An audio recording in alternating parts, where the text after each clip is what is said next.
beberapa hari menjelang meninggal, Nabi berziarah ke makam Baqi yang ada di samping Masjid Nabawi sebelah kiri menghadap ke arah kiblat.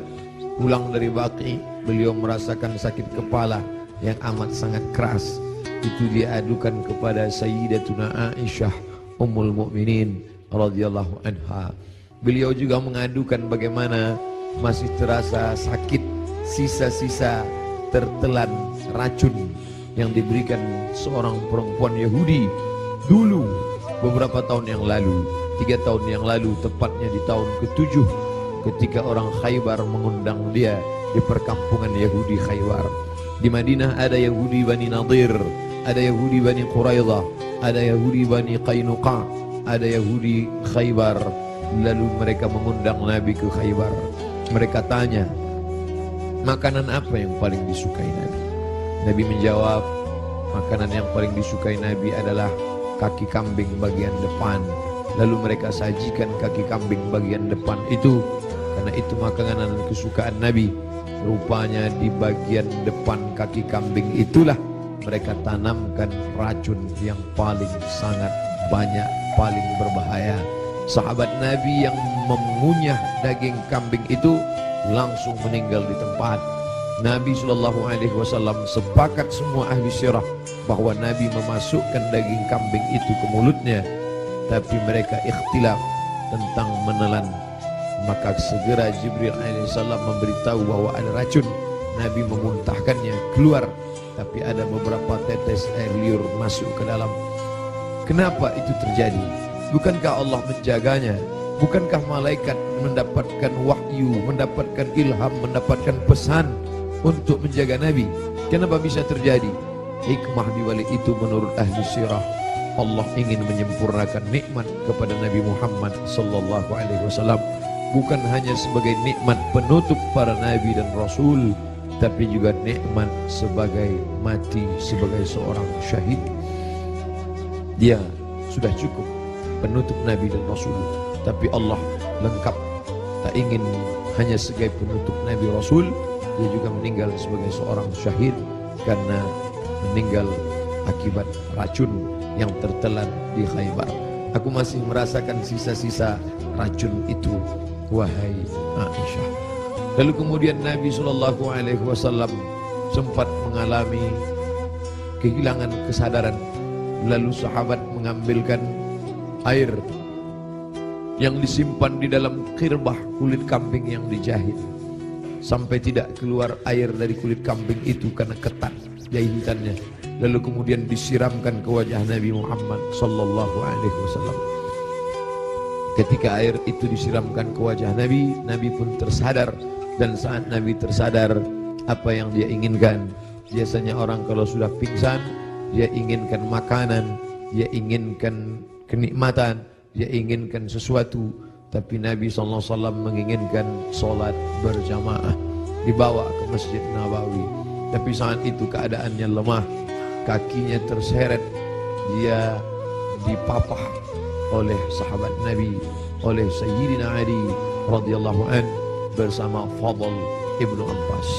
Satu di sebelah kiri, satu di sebelah kanan.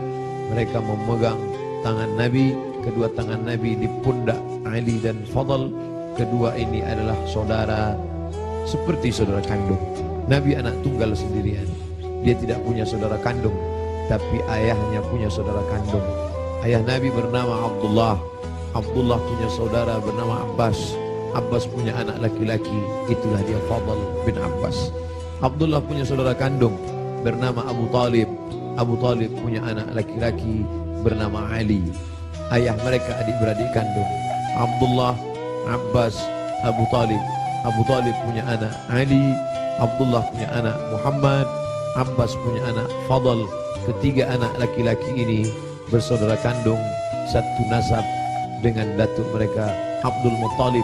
Abdul Muttalib anak Hashim, Hashim anak Abdi Manaf, Abdi Manaf anak Qusay, keturunan Kilab Lu'ay Fihir, cucu cicit daripada Ismail, anak kandung Ibrahim alaihissalam. Maka pada saat itu saudara yang seperti kandung ini memapah Nabi, membawa ke Masjid Nabawi. Nabi tetap tidak meninggalkan sholat berjamaah. Sampai pada akhirnya beliau tidak lagi sanggup mampu untuk membimbing sholat berjamaah, maka beliau minta Sayyidina Abu Bakr As-Siddiq radhiyallahu an untuk membimbing sholat berjamaah. Itulah muncul ijtihad sahabat. Mengapa yang menjadi khalifah setelah Nabi itu Abu Bakar? Kenapa bukan Umar? Karena ada signal seperti semacam pemberitahuan secara rahasia bahwa setelah Nabi meninggal, kepemimpinan akan jatuh pada Abu Bakar Siddiq. Karena imamah ada dua, imamatun sughra, imam kecil, imam salat, imamatun kubra, imam besar, pemimpin negeri. Kalau sudah imam kecil, pemimpin salat, menunjukkan tanda itu juga menjadi imam besar, imam pemimpin negeri. Maka ketika Abu Bakar Siddiq yang diminta sebagai pengganti imam saat Nabi sakit, seolah-olah seperti signal pertanda Nabi memberikan ridha, nanti setelah meninggal Abu Bakar Siddiqlah yang akan memimpin kepemimpinan politik. Maka berbaiatlah sahabat setelah Nabi SAW meninggal. Salat dipimpin oleh Abu Bakar Siddiq radhiyallahu anhu. Sahabat menunggu, Nabi tak juga keluar. Ternyata signal itu diberikan kepada Abu Bakar. Abu Bakarlah yang memimpin salat. Sampai akhirnya pada suatu ketika Nabi membuka tirai jendela dari samping kamarnya bersama Aisyah yang langsung tembus ke Masjid Nabawi. Sahabat sudah tegak berdiri. Sahabat menunggu bahwa akan dipimpin oleh Nabi, tapi mereka faham Nabi tidak dapat berjalan. Nabi tetap berada di kamarnya. Nabi hanya melihat dari balik jendela, dari pertanda wajahnya, dari anggukan kepalanya. Sadarlah mereka bahwa Nabi memberikan signal, salatlah bersama Abu Bakar Siddiq. Nabi tetap berada di kamarnya karena dia tidak bisa ikut serta bersama para sahabat yang akan melaksanakan salat. Lalu kemudian dibawa oleh Fadl dan Abu Bakar, dibawa oleh Fadl dan Ali, diberikan kekuatan oleh Allah Subhanahu wa taala. Nabi naik ke atas mimbar tepat pada hari Rabu terakhir. Kamis, Jumat, Sabtu, Ahad, Senin, 5 hari menjelang meninggal. Nabi naik ke atas mimbar. Sampai di atas mimbar, apa kata Nabi sallallahu alaihi wasallam? Man kuntu jalattu lahu dhahran. Siapa yang pundaknya pernah aku cambuk, saat aku mencambuk onta, lalu ujung cambuk itu terkena pundaknya karena dia berada di balik onta, di balik kuda, di balik keledai, di balik bukit, terkena ujung cambuk itu. Lalu dia merasa sakit hati, tapi dia tidak mau menuntut karena dia segan, karena aku seorang nabi. Man kuntu jalattu lahu dhahran. Siapa yang pundaknya pernah aku cambuk, hadza dhahri, ini pundakku, ini pundak Muhammad. Falyastaqit minhu, silakan balas. Sahabat semua terdiam. Sahabat tahu masa-masa perpisahan itu pasti akan datang. Nabi minta maaf. Siapa yang kulitnya pernah aku sakiti, ini pundakku, silakan balas. Semua sahabat terdiam. Man kuntu syatamtu lahu irdan. Siapa yang pernah cakapmu kasar, menyinggung perasaannya. Man kuntu syatamtu lahu irdan. Siapa yang pernah aku caci maki, andai datang keluar kata-kata kasar dari lidahku, lalu kemudian hatinya tersinggung, hadza irdi, ini harga diri Muhammad. Falyastaqit minhu, silakan balas. Semua sahabat terdiam. Tak ada sahabat yang ingin membalas. Mereka mengikhlaskan semua. Andai pernah tercambuk pundak mereka, ya Rasulullah, jangankan pundak, nyawa kami berikan untuk kau. Saat gigimu patah, saat pelipismu berdarah, sahabat menghunuskan pedang di tengah pasukan berkobar pada perang Uhud. Mereka masuk, dijamin pasti 99,9% akan mati. Mereka memberikan nyawanya untuk Nabi Muhammad sallallahu alaihi wasallam. Abu Bakar Siddiq, hartanya, emasnya sampai berbungkal dia berikan untuk biaya hijrah. Jangankan nyawa, jangankan harta, semua kami berikan untukmu ya Muhammad. Semua sahabat terdiam. Lalu kemudian Nabi bertanya, siapa yang pernah aku pinjam uangnya dan belum dibayar? Kemudian tegak seorang sahabat, innalaka alayya thalatha darahim. Engkau ada utang 3 dirham ya Muhammad. Engkau pernah pinjam uang thalatha darahim, 3 dirham dan belum terbayar. Apa kata Nabi kepada Fadl? Fadl duduk di samping mimbar. Idfa ya Fadl, bayarkan wahai Fadl, bayar 3 dirham kepada dia. Fadl segera membayarkan 3 dirham karena Nabi tidak ingin tertinggal 3. Kalau pernah tersakiti fisik, pipi yang tertampar, rambut yang tertarik, kulit yang terluka, jangan sampai kita bawa mati menghadap Allah. Kalau pernah ada hati yang tersakiti, jangan sempat ada hati orang yang sakit, maka mintalah maaf. Itu yang ditunjukkan oleh Nabi Muhammad sallallahu alaihi wasallam. Lalu kemudian hutang piutang, walaupun mati syahid, orang mati syahid tidak akan merasakan sakaratul maut. Orang yang mati syahid tidak akan merasakan azab kubur. Orang yang mati syahid tidak akan merasakan hisab. Orang yang mati syahid langsung masuk surga. 4 keutamaan mati syahid.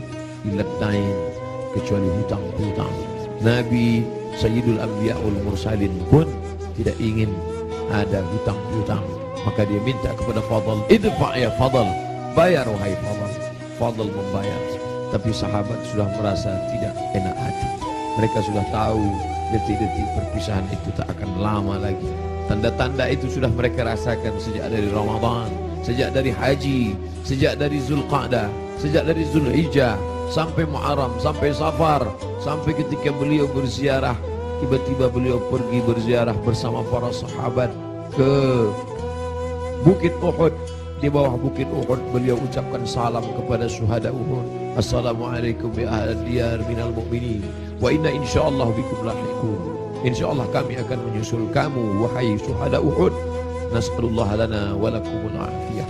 Sahabat mengerti, nampaknya seperti ucapan perpisahan, seakan-akan ucapan wada.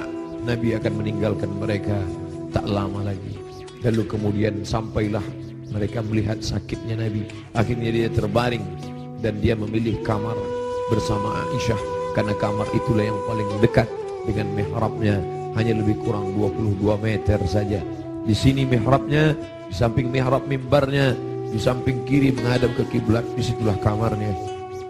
Antara jarak yang begitu dekat. Biasanya Bilal mengetuk pintu, karena Nabi sholat qabliyah di kamar. Nabi tidak sholat qabliyah di dalam masjid. Nabi sholat qabliyah di kamar. Bilal biasanya mengetuk pintu, bertanya, sudah bolehkah iqamat wahai Rasulullah? Kalau Rasulullah mengatakan aqimis salah, iqamatlah Bilal. Barulah Bilal berani, Allahu Akbar, Allahu Akbar, asyhadu an la ilaha illallah, asyhadu anna Muhammadar Rasulullah, hayya 'alas salah, hayya 'alal falah, qad qamatis salah, qad qamatis salah, Allahu Akbar, Allahu Akbar, la ilaha illallah. Tapi hari itu tidak ada signal dari Nabi, karena Nabi berada di kamar. Dipapah pun tak juga sanggup berdiri. Sampai akhirnya datanglah Sayyidatuna Fatimah masuk ke dalam kamar Nabi sallallahu alaihi wasallam. Nabi membisikkan sesuatu ke telinga Fatimah. Fatimah tersenyum. Nabi membisikkan sesuatu ke telinga Fatimah. Fatimah bersedih. Kelihatan dari raut wajah Fatimah ada sesuatu yang tidak menyenangkan. Nabi berbisik sesuatu ke telinga Fatimah. Fatimah tersenyum. Di saat yang sama terlihat wajahnya seperti gembira mendengar sesuatu. Setelah itu berlalu, lalu Aisyah bertanya kepada Fatimah, apa yang dibisikkannya wahai Fatimah? Kata Fatimah, tak lama lagi saya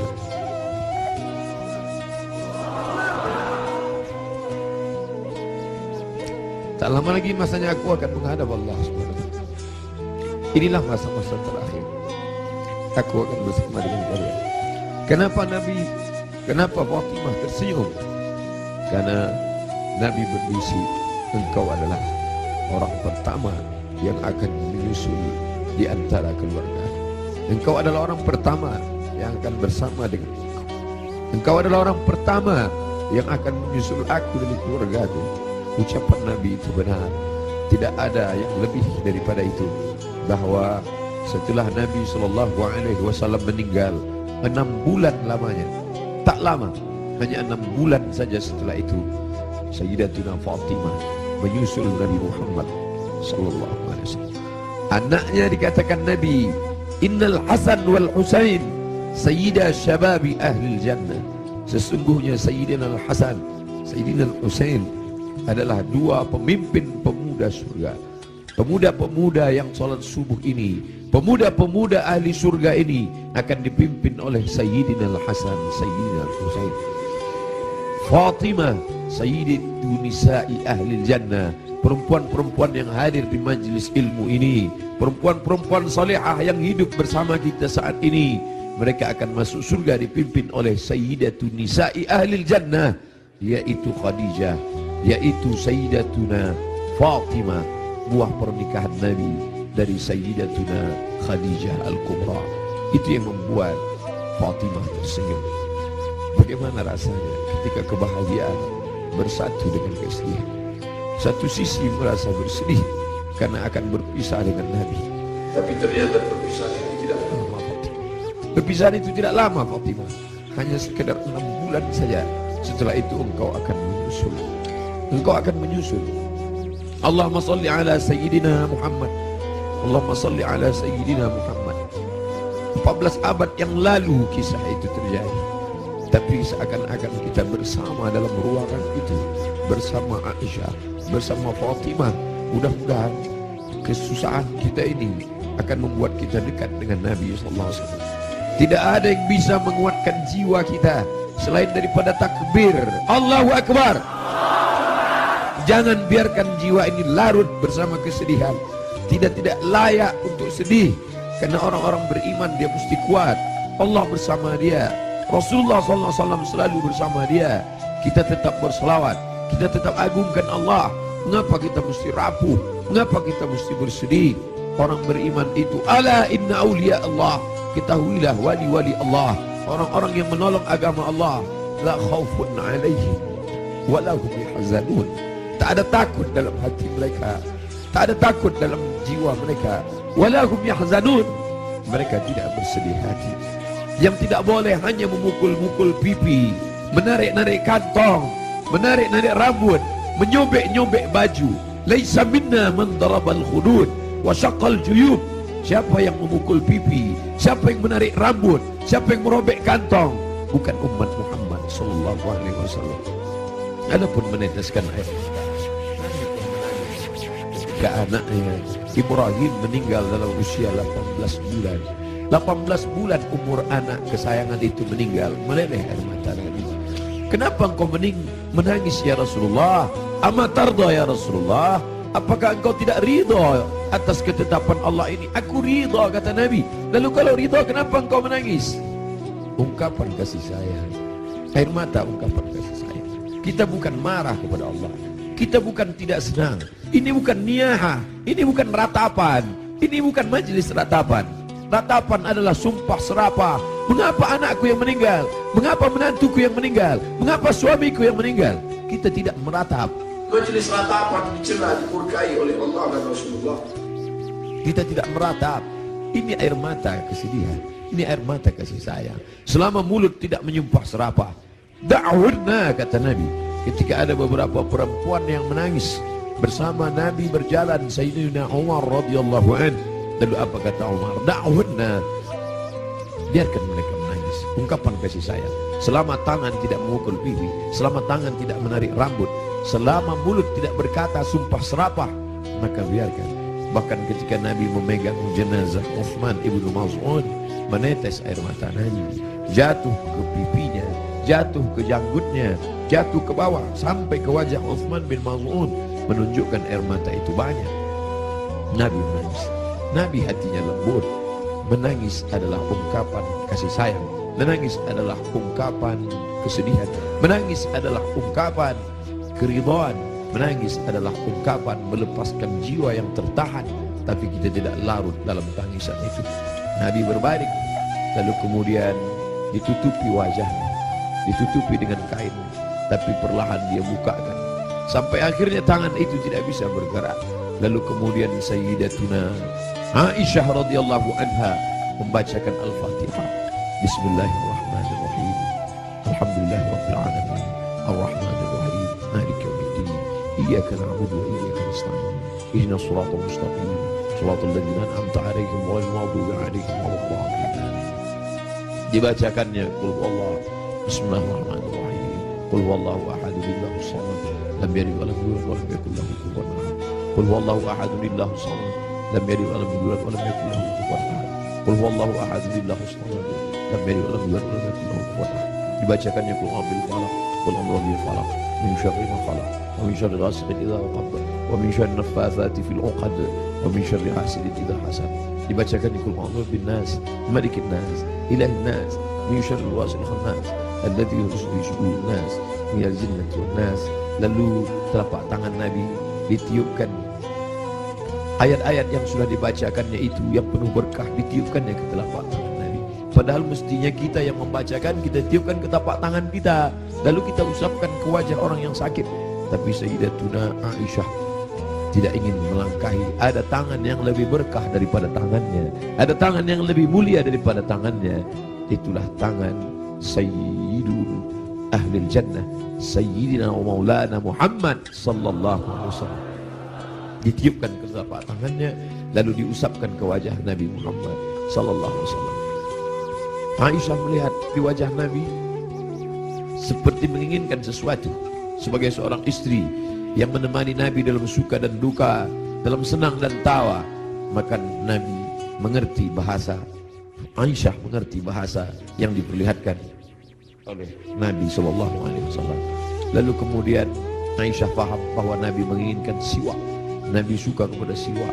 Laula an asyqa ala ummati, kalau tidak memberatkan bagi umatku, la amartuhum bisiwak, pasti aku perintahkan mereka bersiwak inda kulli shalah, dalam setiap salat.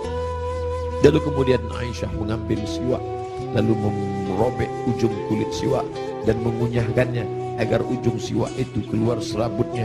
Lalu kemudian diberikan, diletakkan ke bibir Nabi sallallahu alaihi wasallam. Air liur terakhir yang bersatu dengan mulut Nabi sallallahu alaihi wasallam adalah air liur yang digigitkan oleh Sayyidatuna Aisyah ke ujung siwak, lalu diberikan. Tampak senyum di wajah Nabi sallallahu alaihi wasallam. Makin lemah. Hari Senin, saat yang amat sangat menyedihkan, Nabi makin lemah. Nabi berkata, apa kata Nabi sallallahu alaihi wasallam? As-salah, as-salah, as-salah, as-salah. Salat. Wa ma malakat aymanukum, dan budak hamba sahaya. As-salah, simbol tentang hubungan hablum min Allah. Jangan pernah putus. Jangan pernah putus salat. Jangan tinggalkan salat. Jangan tinggalkan masjid. Pesan Nabi itu, kita tidak hanya sekedar larut meneteskan air mata, tapi juga kita menjalankan sunnah Rasulullah sallallahu alaihi wasallam. Beginilah ramainya umat Muhammad sallallahu alaihi wasallam. Wahai Abdul Samad, mereka datang bukan karena engkau. Wahai pengurus masjid, mereka datang bukan karena engkau. Mereka datang karena ingin melaksanakan pesan terakhir Nabi, as-salah, as-salah, as-salah. Salat. Wa ma malakat aymanukum, hamba sahaya, orang yang paling lemah, rendah levelnya, budak hamba sahaya. Nabi tidak mengatakan jaga ibumu, karena kalian pasti menjaga ibu kalian. Jaga ayahmu, karena kalian pasti menjaga ayah kalian. Jaga istrimu, karena kalian menjaga. Tapi ada orang yang paling lemah, paling rendah, budak hamba sahaya. Jangan kalian sia-siakan. Jangan kalian hardi. Jangan kalian susahkan mereka. Jangan kalian buat mereka seperti kuli. Jangan buat mereka. Nabi mengajarkan membebaskan budak hamba sahaya. Akhirnya hari ini tidak ada lagi perbudakan, tidak lagi hamba sahaya, tapi pembantu-pembantu kalian. Jangan kalian makan gajinya. Jangan kalian makan titik puluh keringatnya. Supir kalian, security kalian, orang yang menggali parit untuk mencari makan, pekerja kalian. Sampai hati kalian makan titik puluh keringatnya. Sampai masanya nanti mereka lebih mulia daripada kalian, dan amal salat kalian, puasa kalian akan habis diambil. Atadruna mal muflis, tahukah kamu siapa itu orang yang bangkrut? Siapa itu ya Rasulullah? Mayati yaumal qiyamati bi salatin, orang yang datang menghadap Allah dengan salat yang banyak, wa siyamin, puasanya banyak, wa zakatin, zakatnya banyak, haji umrohnya banyak, tapi dia sudah menganiaya orang lain. Qad syatama hadza, mencaci maki si fulan, wa daraba hadza, menempeleng si fulan, wa akala mala hadza, memakan harta si fulan, wa syatama hadza, mencaci maki si fulan. Mereka akan datang menuntut di hadapan Allah. Nabi berpesan, as-salah, as-salah, jaga salat, jaga salat, jangan tinggalkan salat. Wa ma malakat aymanukum, budak kalian, hamba sahaya kalian. Hari ini tidak lagi ada hamba sahaya, tapi ada orang-orang lemah di sekitar kita. Anak yatim di antara kalian, jaga. Fakir miskin di antara kalian, jaga. Janda-janda tua, suaminya sudah meninggal, hidup sebatang kara, anaknya tidak lagi ada. Jaga, jangan sampai mereka kelaparan. Mereka orang-orang yang al-mustad'afun, orang-orang lemah, berada di bawah kekuasaan kalian. Maka tolong bantu mereka. Apa kata Nabi SAW sebelum dia meninggal? La'anallahu al-yahud wan nasara. Allah melaknat Yahudi dan Nasrani. Kenapa? Ittakhadhu qubur anbiya'ihim masajid. Mereka menjadikan kubur nabi-nabi dan orang soleh di antara mereka robah menjadi masjid. Mereka robah menjadi tempat ibadah. Nabi melarang. La'anallahu al-yahud wan nasara. Allah melaknat Yahudi dan Nasrani. Ittakhadhu qubur anbiya'ihim masajid. Alhamdulillah, sampai hari ini tidak ada satupun orang Islam di dunia ini yang meratakan kubur dengan tanah, lalu di atas kubur itu dibangun masjid sebagai tempat ibadah. Tidak ada. Di bawah lantai ini tidak ada kuburan. Andai ada kubur di bawah lantai ini, maka kita sudah melanggar peringatan terakhir. Detik-detik menjelang Rasul meninggal, biasanya orang meninggal akan menyampaikan pesan-pesan penting. Hari itu dia lepaskan semua. Budak-budak hamba sahayanya dia merdekakan semua. Tombaknya, pedangnya, baju besinya dia wakafkan semua fisabilillah. Tidak ada yang melekat pada tubuhnya. Dia ingin mati menghadap Allah Subhanahu wa taala dalam keadaan bersih sebersih-bersihnya. Tapi pesan-pesan ini penting. Dia tidak ingin ada orang membangun makam menjadi tempat ibadah, lalu kemudian orang beribadah di sana, sholat di atasnya. Adapun ada makam di samping kiri masjid, di samping kanan masjid, ada dinding, ada jalan, maka itu tidak termasuk menjadikan makam sebagai masjid. Yang dilarang hanyalah meratakan makam lalu dibangun masjid di atasnya. Laknat Allah, laknat Rasulullah kepada mereka yang melakukan itu. Dan kita tidak ada satupun yang melakukan itu. Masjid kita bersih daripada ini. Sampai akhirnya saat petang hari Nabi mulai mengatakan, apa kata Nabi SAW? Ma'an nabiyyin was-siddiqin was-syuhada was-salihin wa hasuna ulaika rafiqa. Ma'an nabiyyin, akan bersama dengan para nabi. Adam, Idris, Nuh, Hud, Saleh, Ilyas, Ilyasa, Zakaria, Musa, Yahya, Ayub, Sulaiman, Zulkifli. Mereka sudah lama menantikan saat Isra Mi'raj bertemu di langit pertama, bertemu di langit kedua, bertemu di langit ketiga. Bahkan wa antal imam, engkau yang menjadi imamnya saat salat di Masjidil Aqsa. Tapi ini pertemuan bukan antara hidup dengan mati, tapi pertemuan antara orang yang sudah meninggalkan kehidupan. Ma'an nabiyyin, akan bersama dengan para nabi. Was-siddiqin, akan bersama dengan para siddiqin, orang-orang yang benar. Was-syuhada, akan bersama dengan orang yang mati syahid. Was-salihin, akan bersama dengan orang-orang yang soleh. Wa hasuna ulaika rafiqa, mereka itulah sebaik-baik teman. Kalian sahabat-sahabat, kalian adalah orang-orang baik, tapi aku akan bertemu dengan orang yang lebih baik. Siapa dia? Para nabi, was-siddiqin, was-syuhada, was-salihin. Puncaknya kalimat panjang itu tak lagi keluar dari mulut Nabi, tapi mengatakan Allahumma birrafiqil a'la, akan bersama dengan Allah yang maha tinggi. Tidak ada lagi. Tadi bersama sahabat, bersama istri, bersama anak, bersama Sayyidatuna Fatimah, bersama Sayyidatuna Aisyah. Tapi hari ini sudah lebih tinggi lagi, bersama para nabi, bersama siddiqin, bersama syuhada, bersama salihin. Tapi setelah itu hanya tinggal satu, Allahumma birrafiqil a'la, bersama Allah Subhanahu wa taala. Nampak perlahan roh itu keluar dari jasad Nabi SAW di kamar yang agung dan mulia, di tempat yang mulia. Antara kamar itu dan mimbar, ma baina baiti wa mimbari raudhatun min riyadil jannah. Meninggallah Nabi Muhammad SAW. Inna lillahi wa inna ilaihi raji'un. Sampai berita itu kepada sahabat, ada sahabat yang tak tahan mangkat tersedak sampai ke kerongkongan. Tapi berita itu sampai kepada Sayyidina Umar bin Khattab. Umar orang yang amat sangat hebat. Sebelum Umar masuk Islam, tidak ada orang yang berani membaca Al-Quran dengan suara keras. Semuanya bersembunyi. Tapi begitu Umar masuk Islam, orang berani Begitu juga respon kepada Umar. Begitu sampai berita kepada Umar, wahai Umar, Nabi Muhammad SAW sudah meninggal, wahai Umar. Umar mencabut pedangnya. Man qala inna Muhammadan qad mata. Siapa yang mengatakan Muhammad mati akan aku pancung kepalanya, kata Umar. Siapa yang berani mengatakan Muhammad mati akan aku pancung kepalanya, kata Umar. Saat itu datang Abu Bakar Siddiq. Datang Abu Bakar Siddiq membacakan ayat wa ma Muhammadun illa rasul. Wa ma Muhammadun illa rasul. Muhammad bukan Tuhan. Muhammad hanyalah seorang rasul. Qad khalat min qablihi rusul. Sebelum dia dulu sudah ada rasul-rasul. Ada Adam meninggal. Ada Idris meninggal. Ada Nuh meninggal. Ada Ayub meninggal. Ada Zulkifli meninggal. Ada Musa meninggal. Ada Harun meninggal.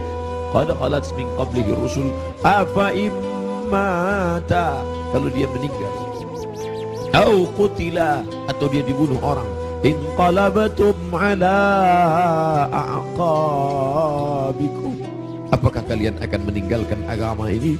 Apakah kalian akan murtad? Begitu mendengar ayat itu, padahal Umar bin Khattab hafal Quran, padahal Umar bin Khattab termasuk 40 sahabat kutabul wahyi, penulis wahyu. Tidak hafalkah dia ayat itu? Dia hafal Quran, dia penulis wahyu. Tapi kenapa ketika pukulan berat itu datang, lupa, hilang ayat itu di kepalanya? Maka kita pun begitu dalam hidup ini. Kadang ketika pukulan berat itu datang, kita perlu sahabat, kita perlu teman-teman. Saat ini Abdul Somad yang mengingatkan, saat ini Abdul Somad yang membacakan. Tapi sampai masanya pukulan berat itu datang bertubi, Abdul Somad pun lupa. Siapa yang akan mengingatkan dia? Ada sahabat-sahabat dakwah semua. Abdul Somad bukan guru, Abdul Somad bukan imam, Abdul Somad bukan syekh, Abdul Somad bukan habib. Abdul Somad hanyalah seorang sahabat dakwah yang saling mengingatkan, watawasau bil haq, watawasau bis sabr. Hari ini aku yang mengingatkan engkau saudara, tapi besok aku boleh lupa, besok aku boleh lalai. Kalian yang akan mengingatkan. Ustaz Somad dulu yang ceramah tentang ini, Ustaz Somad dulu yang kenapa engkau lupa Ustaz? Hari ini subuh ini yang penuh berkah. Allahumma barik li ummati fi bukuriha. Ya Allah, berkahi umatku ini pada waktu pagi, pada waktu subuh. Lalu kemudian berita itu sampai kepada Umar. Umar tak dapat menguasai jiwanya. Ternyata cinta mengalahkan ayat. Ternyata cinta mengalahkan semuanya. Tapi ada orang tua yang santun membuat pedang itu terjatuh. Bagaimana dengan sahabat yang lain? Bilal tidak sanggup tinggal di kota Al-Madinah Al-Munawwarah. Bagaimana mungkin dia bisa sanggup tinggal di sana? Setiap subuh dia akan mengetuk pintu itu. Dan mulai besok Selasa, kalau dia ketuk pintu itu tidak ada lagi yang keluar dari kamar. Bagaimana mungkin dia sanggup tinggal di sana? Dia tinggalkan kota Madinah.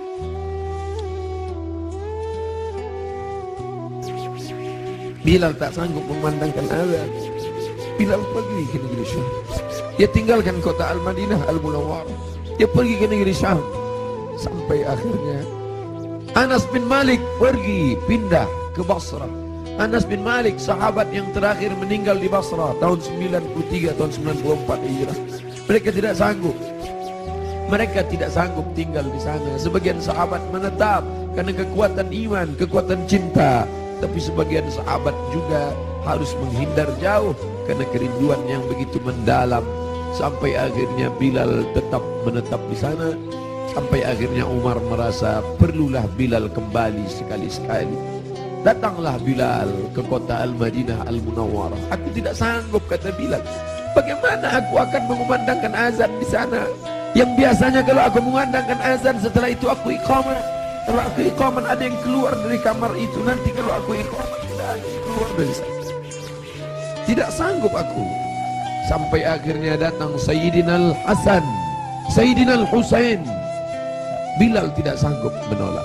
Ini yang meminta adalah cucu Nabi Muhammad sallallahu alaihi wasallam. Datanglah Bilal ke kota Al-Madinah. Kami tahu cintamu kepada Nabi luar biasa. Kami tahu engkau bersama dengan Nabi SAW. Kami tahu bahwa engkau amat sangat kagum besar cintamu. Tapi datanglah Bilal, tak sanggup menolak. Yang akan dia temui ini bukan orang biasa, tapi cucu yang mengalir darahnya dalam darah mereka. Maka dia datang. Hari itu Bilal datang ke kota Al-Madinah. Bilal mengumandangkan azan subuh. Terdengar suara Bilal, Allahu Akbar, Allahu Akbar. Sahabat mendengar suara yang tak pernah mereka dengar. Itu suara orang yang dulu ketika azan berkumandang pasti Nabi akan keluar. Kalau begitu Nabi hidup lagi, kata mereka. Itu dulu suara, dulu sudah lama kami tak mendengar suara itu.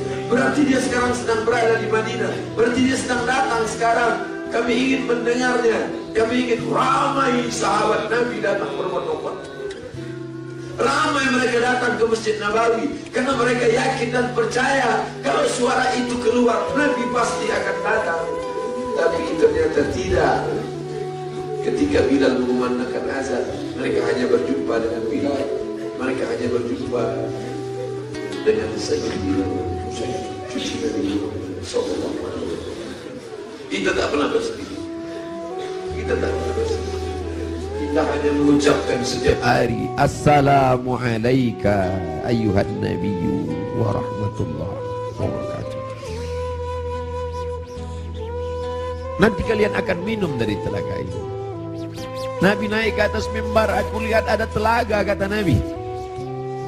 Ada telaga Haud dan kalian akan minum di sini. Siapa yang minum dari sana ya Rasulullah?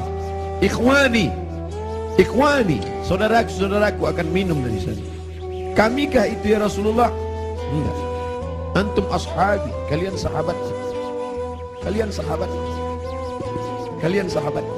Yang akan minum nanti di sini ikhwani. Siapa itu ya Rasulullah?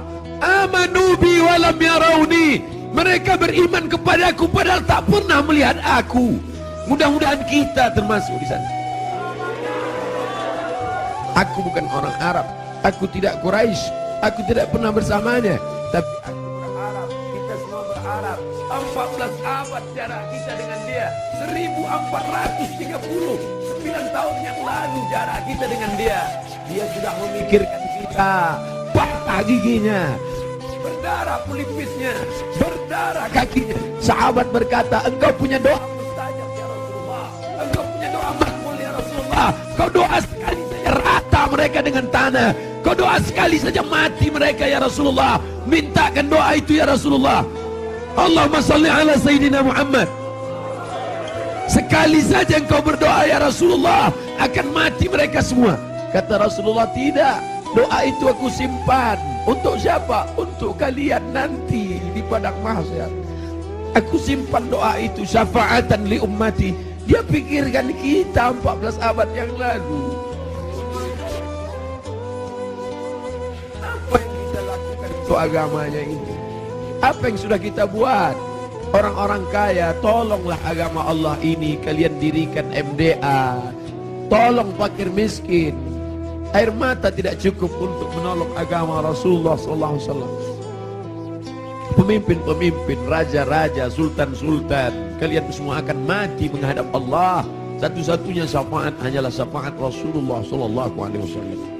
Subuh ini, bapak-bapak dari kepolisian, bapak-bapak dari TNI, hadirin hadirat sekalian, kita semua insya Allah mendapat syafaat Nabi Muhammad SAW. Cinta kita mendalam. Abdul Somad, kau bukan siapa-siapa. Mereka mendengar kau bicara karena yang keluar dari mulutmu itu hanyalah sabda Rasulullah SAW. Kau hanya meminjam kemuliaannya. 0,001% yang dipinjamkannya ke mulutmu. Kau hanya cerita tentang dia. Mereka sayang kepadamu karena dia. Allahumma salli ala Sayyidina Muhammad. Kami cinta kepada Allah, kata Yahudi. Kami cinta kepada Allah, kata Nasrani. Kami cinta kepada Allah. Qul, katakan, in kuntum tuhibbunallah, kalau memang betul kalian cinta kepada Allah, fattabi'uni, ikuti aku. Tidak ada yang diterima di akhirat kecuali orang yang mengikuti Muhammad. Asyhadu an la ilaha illallah wa asyhadu anna Muhammadan Rasulullah. Kerinduan kita kepada dia. Mereka dulu mencium wajahnya, Mereka dulu mencium tapak tangannya. Apa kata Anas bin Malik, orang yang paling beruntung itu? Qadimtun Nabi 10 sinin. Aku melayani dia 10 tahun lamanya. Sendalnya aku bawakan, air wuduknya aku siapkan, aku berjalan di belakangnya, aku cium tapak tangannya, lebih harus dari sutra, lebih harum. Atyabu min rihil miski, lebih harum dari semerbak kasturi. Kami tidak seberuntung engkau Anas bin Malik, tapi kami ingin ikut bersamanya, dan kami ingin minum di telaga itu bersama Rasulullah sallallahu alaihi wasallam. Siapa yang minum di telaga ini la yadma'u fiha abadan, tidak akan haus untuk selamanya. Selamatkan anak-anak cucu kami ya Allah, jangan sampai beralih akidah kepada yang lain. Kerinduan kita kepadanya hanya dapat kita lakukan dengan 1, dengan 2, dengan 3. Tolong agamanya, tolong agamanya. Dan kita berbanyak selawat. Asal datang rindu dalam hati selawat. Allahumma salli ala Sayyidina Muhammad wa ala ali Sayyidina Muhammad. Tapi dia juga masih punya keturunan-keturunan. Ada keturunan-keturunan itu tetap terjaga. Para habaib kita, Habib Omar bin Hafs, para ahli bait yang ahlu sunnah wal jamaah, ahli bait yang mencintai Omar tapi juga mencintai Ali, ahli bait yang mengagungkan Ali tapi juga tidak mencaci maki Abu Bakar, Omar, Uthman. Karena ada juga yang mencaci maki Abu Bakar, Omar, Uthman. Ikutlah ahli bait, ikutlah keturunan Rasulullah sallallahu alaihi wasallam yang tidak membeda-bedakan antara sahabat. Mereka tetap berkata Abu Bakar Siddiq radhiyallahu an, Umar ibn Khattab radhiyallahu an.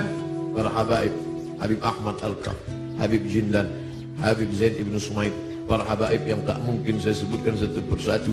An asila ila qarabati Rasulillah sallallahu alaihi wasallam, menyambung hubungan dengan para habaib keturunan Rasulullah. Ahabbu ilayya, lebih aku cintai min an asila ila qarabati, daripada menyambung hubungan dengan kerabatku sendiri.